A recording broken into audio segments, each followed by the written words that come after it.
Perkenalkan, nama saya Dimas Rahmanda dari kelas TT 4310 jurusan Teknik Telekomunikasi dengan NIM 110119041 akan menjelaskan tentang definisi literasi data, fondasi data, level data, dan data roles.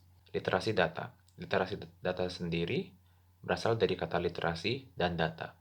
Literasi adalah suatu kemampuan dan keterampilan seseorang dalam membaca, menulis, menghitung, serta menganalisis suatu masalah. Sedangkan data adalah catatan dari kumpulan fakta. Jadi literasi dapat diartikan sebagai kemampuan membaca, menganalisis, mengkomunikasikan dengan kritis. Yang kedua adalah fondasi data. Fondasi data merupakan kemampuan dasar yang dimiliki suatu kelompok atau organisasi untuk memahami, menggunakan, dan mengkomunikasikan data dalam mencapai tujuan bersama. Fondasi literasi data terbagi menjadi 4, yaitu understand, engage, analyze, dan reason. Dan selanjutnya, level literasi data merupakan berbagai peran yang dimiliki oleh seseorang dalam suatu kelompok atau organisasi. Terdapat 5 level literasi data, yaitu konversasional, yaitu individu tersebut memahami konsep dasar namun tidak dapat menjelaskannya kepada orang lain. Yang kedua adalah literasi. Individu tersebut mampu memahami data dan menjelaskannya kepada orang lain, serta berpikir kritis dalam menghadapi sebuah masalah.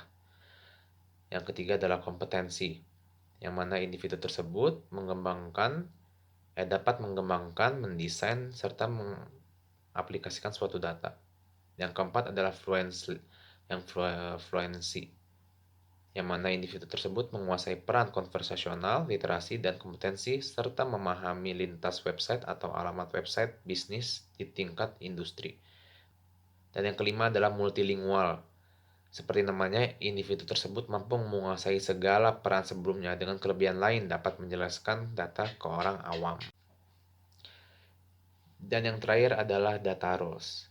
Data roles merupakan keterampilan dan pengetahuan mengenai data yang dibutuhkan dalam membuat keputusan penting, serta menjadi dasar untuk dapat mengembangkan dan menciptakan strategi untuk kemampuan organisasi atau bisnis.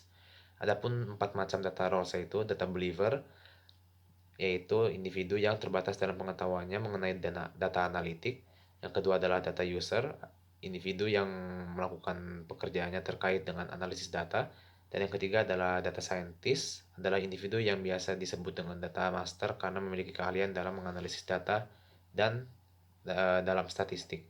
Dan yang terakhir adalah data leader, adalah individu yang paham betul mengenai data yang mereka punya dan memahami metode analitik sehingga dapat menginterpretasikannya dengan baik. Sekian dari saya, apabila ada salah kata mohon dimaafkan. Assalamualaikum warahmatullahi wabarakatuh.